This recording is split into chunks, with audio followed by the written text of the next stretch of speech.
We now return to the life of a homeless person.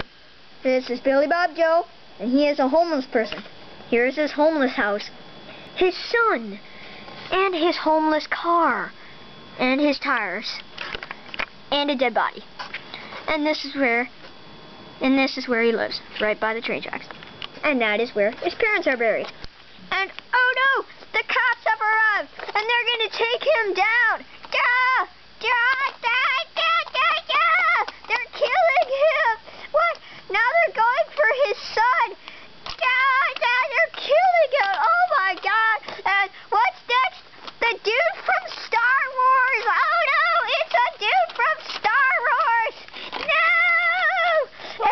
Oh no, he's standing on the train tracks. What an idiot. The train is coming. No. Everyone die. He got run over by a train. And what's this? What? A survivor? Well, he won't last for long, because here comes the giant hit!